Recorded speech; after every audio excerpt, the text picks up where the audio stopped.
2025 की अगर आप बात करें कि इतनी टर्बुलेंस हमें देखने को मिल रही है, जहाज़ क्रैश हो रहे हैं, बाढ़ आ रही है और कई तरह की टर्बुलेंस चल रही है।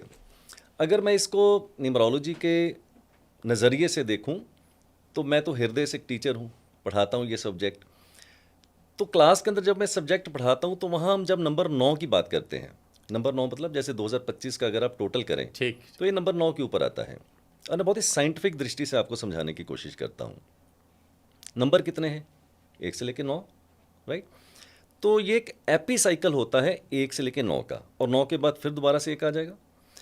तो क्लास के अंदर जब हम ये एपी साइकिल पढ़ाते हैं, 1 से लेके 9 का जो एपी साइकिल है, तो जब हमारा एपी साइकिल नंबर 9 के ऊपर आ जाता है, तो इसको हम लोग बोलते हैं ऑडिट पीरियड।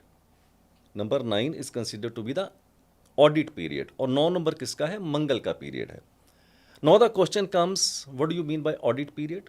ऑडिट पीरियड का मतलब होता है जो आपने पिछले 8 साल में किया है, 9वां साल जो होगा ये उसका ऑडिट करेगा कि आपने कितना अच्छा किया, कितना खराब किया, और आपके कर्मों का लेखा जोखा लेता है नंबर 9, राइट? तो नंबर 9 अगर आप नॉर्मली देखें, आप अपनी व्यक्तिगत ज़िंदगी के अंदर देखें, अपनी ह्यूमन लाइफ्स के अंदर देखें, तो ये जब ऑडिट पीरियड आता है किसी भी ज़िंदगी के अंदर, तो बाय एंड लार्ज एक टर्बुलेंस लेके ही आता है। तो ये जो हमारा 2025 का साल नंबर 9 पे आ गया है, तो इसकी टर्बुलेंस का कारण सिर्फ होने की एक ऑडिट ले रहा है कि पिछले 8 साल में हम लोगों ने, सबने मिलकर, आपने, मैंने, जितने भी ह्यूमन बींग्स हैं, हमने इस प्रकृति के साथ, इस दुनिया के साथ कैसा बिहेवियर किया है। तो अब उसका लेखा जोखा तो होना ही होना है। तो खराब, वो बिहेवियर खराब है। खराब बिहेवियर 9 पर्सनल ईयर जब आता है किसी की लाइफ के अंदर या एपिसाइकिल आता है, तो थोड़ा सा टर्बुलेंस नॉर्मली ये लेके आता है। सर, थोड़ा सा नहीं है सर, नहीं, थोड़ा सा नहीं, मैं आगे बता रहा हूँ। बहुत थोड़ा सा नहीं, खतरनाक बहुत ज़्यादा, टर्बुलेंस बहुत है। ज़्यादा। तो कई बार ये टर्बुलेंस ज़्यादा भी लेके आ सकता है, कई बार कम भी लेके आ मतलब सकता है। पहली बार ऐसा हुआ है कि प्लेन क्रैश हुआ, बहुत बार हुआ होगा, लेकिन बैक टू बैक अगर आप देखोगे ना, इमरजेंसी लैंडिंग हो रही है, कोई कोई यूएस में कोई प्लेन क्रैश हो रहा है, हिंदुस्तान में तो इतना बड़ा अहमदाबाद वाला कार्यक्रम हो गया।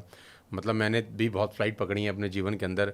पहली बार ऐसा हो रहा है कि जब फ्लाइट टेक ऑफ करती है तो मुझे भी डर लगता है यार मेरे कि साथ भी ऐसा ही, जब हम फ्लाइट में तो डर लगता है। और जब एयर इंडिया का आपको, आपकी टीम बताती है कि आपको एयर इंडिया से जाना है, तो आप Correct. और घबराते हो। और जब जब बताती है कि वो भी, उसमें भी बोइंग है, तो और हार्ट बीट दूर हो जाती है। Correct. और जब वो बताते हैं कि नहीं 12 घंटे की फ्लाइट है आपकी, करेक्ट। मैं भी अफ्रीका गया 12 घंटे, तो ऐसे धक धक धक धक होता है यार कि भाई, तो पहले कभी नहीं नहीं, हुआ। आपके साथ नहीं होता, हमारे साथ सभी भी के साथ सभी हो के रहा साथ ऐसा होता है। तो 2025 एक टर्बुलेंस लेके आया है, तो आपके नज़रिए से थोड़ा ये आश्चर्यचकित होगा, मुझे मुझे उतना आश्चर्यचकित नहीं लग रहा है। तो 2025 जब 9 नंबर के ऊपर आता है, थोड़ा टर्बुलेंस ये लेके ही आता है। बट अब आने वाला है 2026, ओके?